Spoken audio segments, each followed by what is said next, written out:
strengths of debt. My brothers and sisters, money is a terrible master but an incredible servant. When you work for money, you're in bondage to strengths of debt. You change your clock, chained to someone else's dream. But money works for you.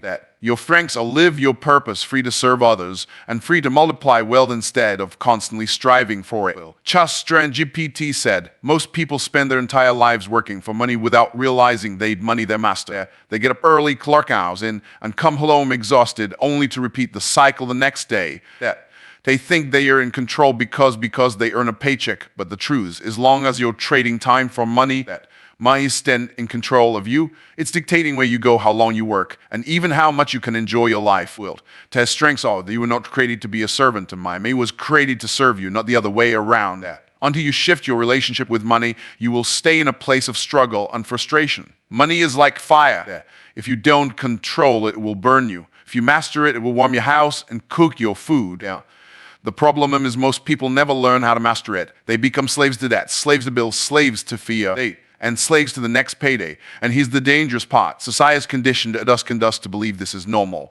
Go to school, get a good job, work hard, pay your bills, and retire at 60 if you're lucky. That mindset creates employees, not wealth builders. It teaches you to be dependent instead of dominant. To break free from this system, to destrave, you must understand the purpose of money. Money is meant to be hoarded or chased. It's a tool. Just like a hammer or a saw, it's destined to help you build something. The question is, are you using money as a tool, or is money using you as a tool?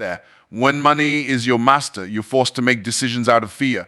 You hate because you need the check. You stay in toxic situations because you're afraid of losing security. But when you become the master, it begins to respond to your direction. You decide where it flows, grows, and what it does for your life. Think about this. A master tells a servant what to do, and the servant obeys. What would happen if you treated your money like that, in strength? Instead of letting your emotion or circumstances dictate where your money goes, you start giving it assignments. Every dollar that comes into your life needs a job. If you don't give your money a job, it will find its own. It will flow to impulse purchasing, necessary expenses, and liabilities that drain your future. But when you assign your money to investments, businesses, and assets, it starts producing more money for you. That's when money becomes your servant. This requires discipline and intentionality. You can't become a master over money with the same habits that kept you broke. You have to learn financial stewardship. That means understanding where your money comes from, where it's going, and how to multiply it. Strengths of debt. It means developing a vision bigger than your bills. If you're only thinking about surviving until Friday, you'll never position yourself to thrive for decades. Think long term. Servants think about the next meal. Master also requires education, not the kind of education that teaches you to memorize facts and past of debt, but the kind that equips you to understand wealth principles. Most schools don't teach you how to make money work for you. They teach you how to work for money. You have to seek out the knowledge yourself. Read books, study successful people. Learn how money flows, how investments compound, and how businesses scale. The more you understand these principles, the more confident you can command your finances. Money doesn't respond to need, it responds to value. See, strengths of them, when you create value in the marketplace, money comes looking for you. But if you're still thinking like an employee, you'll believe only way to get more money is to work harder and longer. That's a trap. Taste strengths are limited to how many hours you can work, but there's no limit to how much value you can create. Once you understand that, you strengths of today. You stop running after money and start attracting. This is why the wealthy don't chase paychecks. They've mastered the game of that deal. They position themselves in such a way of money, their investments, and the systems are working day and night to produce income. While others are sleeping, the money is still moving, still multiplying. That's what happens when you make me your servant instead of your master. Most people have been conditioned to believe that the only way to build life is to earn more income. They think they can get a better job, work overtime, or land a promotion. They will finally experience financial freedom. But he drinks the truth. Income alone will never make me wealthy.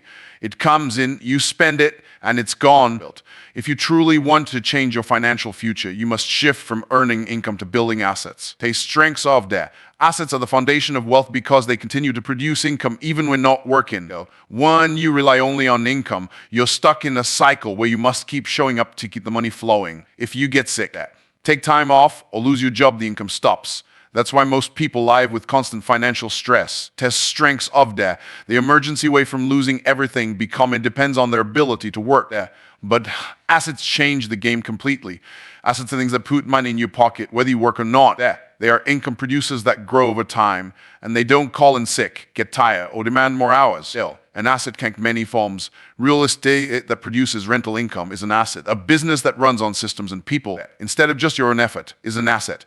Investments in stocks, bonds, or intellectual property that can pay you royalties or assets. Even your own ideas, when packaged and scaled properly, can become assets. The difference between assets and income is this: income is earned once, spent once, and then it's gone. Assets continue to earn for you over and over, even while you sleep. Many people confuse liabilities with assets. They think buying an expensive car or a bigger house makes them wealthy. But a car that depreciates and a house that drains your bank account in maintenance, taxes, and interest are not assets unless they are putting money in your pocket. A true asset works for you instead of requiring you to work for it. That's a mindset shift. Taste stop thinking like a consumer and start thinking like investor. Don't ask how much can I afford, start asking, but what will this produce for me? Transitioning from income to assets requires sacrifice and discipline. At first, it may mean denying yourself some luxury so you can save and invest in things that grow in value. It means being patient enough to delay gratification. Most people spend their entire paycheck on things that satisfy them today, but rob them of freedom tomorrow. Wealthy people think differently. They invest today so they can live off the fruit of those investments for years to come. To the strengths of debt, building assets also requires vision. You have to see beyond the next paycheck and start thinking about generational wealth. Instead of asking how much you can earn this month, ask what you can build in the next 10 years that will continue to produce income. That's how legacies are created. The rich don't pass down jobs, they pass down assets. They pass down businesses, properties, and investments that their children and grandchildren can benefit from. This shift is not about working harder. It's about working smarter. Hard work has its place, but if hard work created wealth, every laborer would be a millionaire. The truth is the people who build assets understand leverage. They leverage their time, their money, their strengths of debt, and their relationship to create income streams that do not depend on their personal effort. That's how wealth multiplies. When you build assets, you begin free yourself from the time for money trap. You're no longer limited by how many hours you can work or how much employer is willing to pay you. Your assets work for you around the clock, producing cash flow, appreciation, and equity. This strengths how wealth becomes inevitable for you who understand the difference between earning income and building assets. Most people believe the only way to get it ahead financially is to work harder and longer. They think just put in more hours or hustle more aggressively, they will eventually break through and create wealth. But there is a limit to how many hours you can work and how much energy you can give. Time is finite. And when your income depends solely on your effort, you will always be capped. The key to breaking this limitation is leverage. Leverage allows you to multiply your results without multiplying your effort. It is the difference between being stuck in the grind and building wealth that grows exponentially. Leverage is using resources beyond your own to create more impact, more income, and more freedom. Strengths of that wealthy people understand that they don't have to do everything themselves. They use other people's time, skills, strength and capital extent they can accomplish. When you build systems, hire the right people, and invest in assets that generate passive income, you are applying leverage to your advantage. This is how small actions produce big results. Imagine trying to move heavy ball with your bare hands. No matter how strong you are, you'll exhaust yourself before making much progress. But if you use a long lever, you can move the same boulder with minimal effort. That's what leverage does in business and finances of debt. It gives you the power to achieve more than you ever could on your own strength. Most people never learn this principle because they are stuck in mindset of doing everything themselves. Take the strengths of debt. They believe if they don't personally earn it, they don't deserve it. But money doesn't reward effort. It rewards strategy and systems. Leveraging systems means creating processes that work even you when not present. A business with no system is nothing more than a job you own. If you happen to be there for the income to flow, you are trading time for money. But when you design systems that handle operations, marketing, sales, and delivery, your business starts to operate independently of you. That's when it becomes an asset, not just a source of income. Leveraging people means building teams. One person can only accomplish so much, but a team with diverse skills and aligned can achieve exponentially more. Wealthy individuals know how to empower others to bring their talents and energy to a shared goal. They don't micromanage. They delegate and trust systems to guide the team. They understand that hiring the right people is no expense, but investment that multiplies their effectiveness. Leveraging capital means making your money work instead of let it sit idle. Most people earn money and spend it, or they save it in a way that barely keeps up with inflation. But when you invest money wisely, it begins to produce more money. The wealthy use their capital to acquire income-generating assets, scale businesses, and participate in opportunities that create compounding returns. Their money is constantly moving, constantly growing, constantly multiplying. The combination of system, people, and capital creates a powerful synergy. It allows you to step back and focus on R&D and strategy instead of be consumed by day-to-day tasks. This shift doesn't just increase income, it gives you back your time. It allows you focus on bigger opportunities, create more value in the marketplace, and build wealth that scales far beyond your personal effort. Most people who refuse to embrace leverage stay stuck in the same cycle year after year. They believe working harder is noble, but it keeps them trapped. The wealthy, on the other hand, build platforms that lift them higher and higher with less and less effort. Take strengths of debt. They position themselves so the time is spent on the highest value, acting else is handled through leverage built. Most people have been taught to see money as something they must constantly earn through effort. But the real breakthrough comes when you learn how to make your money earn for you. This is where the concept of investing to create passive cash flow changes everything. Instead of working for every dollar built, you position your money to generate more money, allowing you to step out of the endless cycle of trading time for income. See the strengths of debt. Passive cash flow is not about getting rich overnight. It's about building streams of income, not flow where you are working, resting, or even sleeping. Passive cash flow is the money that comes in consistently without requiring your daily effort. When your strengths understand this principle, you stop seeing money as something to spend, start seeing as a tool for freedom. The average person earns money, spends it on liabilities, and then has to work again to refill the account. The wealthy, however, focus on buying income-producing assets that keep paying them long after the initial investment is made. Real properties, dividend-paying stocks, intellectual property like books or courses, and businesses that operate independently are all vehicles for passive cash flow debt. This mindset requires a radical shift because most people are conditioned to think like consumers instead of investors.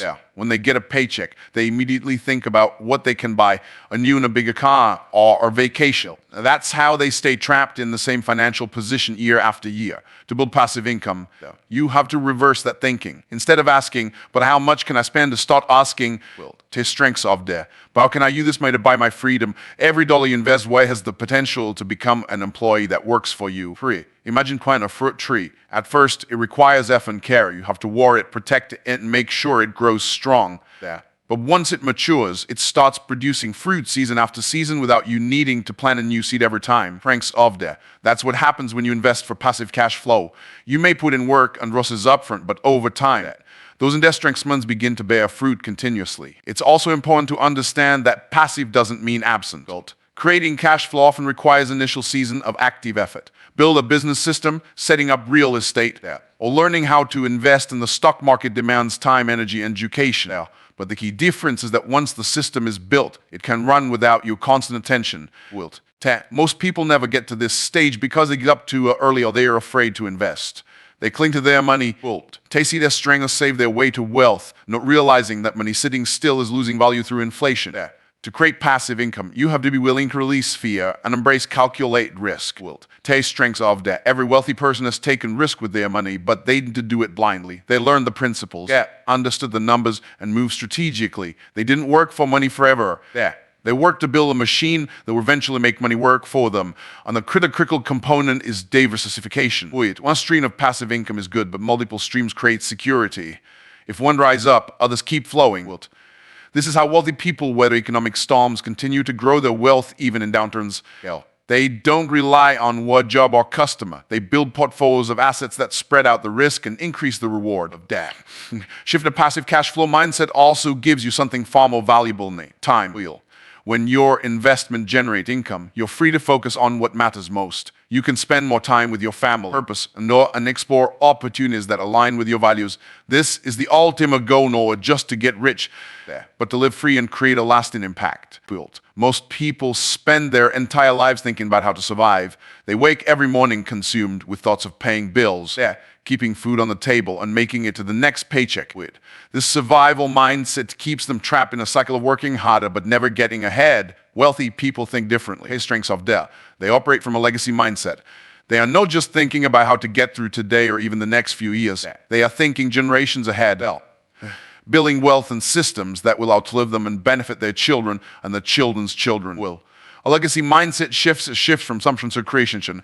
Instead of asking, what can I get right now, you begin asking, What can I build that will continue to grow even when I'm no longer here? This shift changes how you handle money, time, and opportunities. When you think survival, you focus on short-term gains. When you think legacy, you make decisions based on long-term impact. Every choice becomes investment in the future, not just a response to present needs. To strength of debt, wealthy families don't just pass down money, they pass down principles and assets that keep working for future generations. They understand that money without wisdom is dangerous. That's why they teach their children how to steward wealth, how to multiply it, and how to use a tool to create more value in the world. They build businesses, acquire real estate, invest in income-producing assets, and establish trusts and systems to ensure that their wealth doesn't disappear in a single generation. Most people think building a legacy requires massive wealth to start, but it begins with decision. It starts when you choose to live below your means, invest wisely, and prioritize assets that's over liabilities. The strengths of debt. It begins when you decide to learn financial literacy and teach it to your family so don't repeat cycles of poverty and debt. A legacy mindset isn't about how much you leave behind. It's about building a structure that keeps producing value and income long after you're gone. Thinking legacy also expands your vision beyond your family. It asks for what contribution can I make to my community, my industry, and the world. This is why many of the wealthiest people in big history, philanthropists and innovators, they understood that money has the power to shape the future, and they used intentionally. Building schools, funding research, creating eating opportunities for others, they're all expressions of a legacy mindset. This way of thinking requires breaking free from the instant gratification trap. When you are constantly chasing the next shiny object, you rob your future of resources that could have been invested to grow. A survival mindset says, I work hard, so I deserve to enjoy it now. A legacy mindset says, I will enjoy some today, but I will plant seeds that will bless generations to come. It's the strengths of it. This is why wealthy people are more likely to delay gratification and put their mind into work in ways that grow over decades instead of disappear in months. A key part of building a legacy is leverage. You must learn to use systems, people, and capital so that your wasn't rely on you alone. If everything stops when you stop working, you don't have a legacy, you have a job. A true legacy is built on structures that continue to operate without your direct involvement.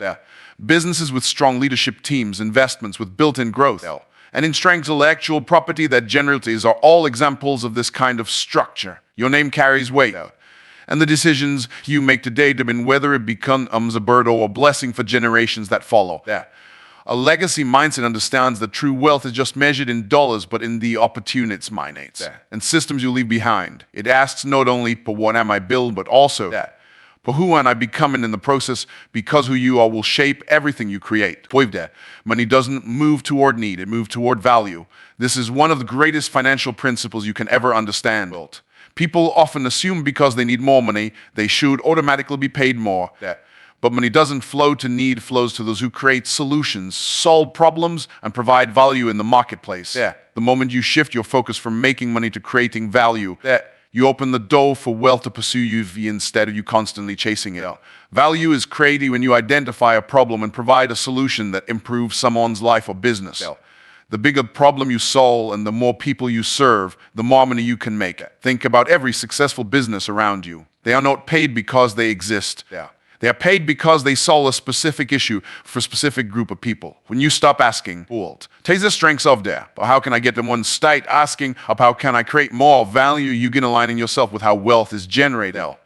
Most people remain stuck in jobs where they are paid for the time, not for the value they bring. They show up of debt, do the minimum required, and expect a because a raise because of how long they've been there. But wealth doesn't reward time, it rewards results. The wealthy understand this and focus on building skills, products, and systems that multiply the value they provide. If you can increase the quality or scale of your value, the strengths of, you can increase the income that flows to you. Creating nostalgia starts with understanding people's and desires. It's about stepping into their world, identifying what frustrates them, what limits them, and what they want most, and then designing solutions that deliver results. The better you are at understanding and meeting these needs of debt, the more indispensable you become. This applies whether you're building a business, offering a service, or investing in assets. In the marketplace, value is measured by impact. A local mechanic can work 10 hours a day fixing cars and earn a living of But if he creates an online training program teaching thousands of mechanics how to build profitable shops, his impact multiplies. Now he's no longer limited by how many cars he can repair personally. Teddy has scaled his value and created an asset that pays him repeatedly. The same principle applies in every industry. Impact multiplies income. Value also tied to innovation. The world is changing rapidly. And those who bring fresh ideas to solve new challenges are positioned to reap the rewards. Innovation doesn't always mean creating something brand new. It can also mean improving what already exists, making a process faster, easier, or more affordable creates value people are willing to pay for. If you consistently look for ways to improve systems and experiences, you make yourself and your business irreplaceable. Taste the strengths of that. The mistake many people make is thinking value is about working harder, but hard work alone doesn't guarantee success. You can work hard digging a ditch with a spoon, but you'll never find someone using an excavator. Thanks of that. Smart work finding ways to deliver greater value with less effort is what creates leverage and wealth.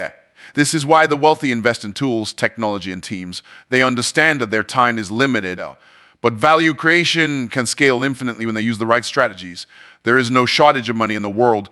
There is only a shortage of value creation. Money is simply a certificate of appreciation for the value you've delivered. If you want more certificates for conserving more people and solving bigger problems of debt, every financial breakthrough you're looking for is on the other side of value creation.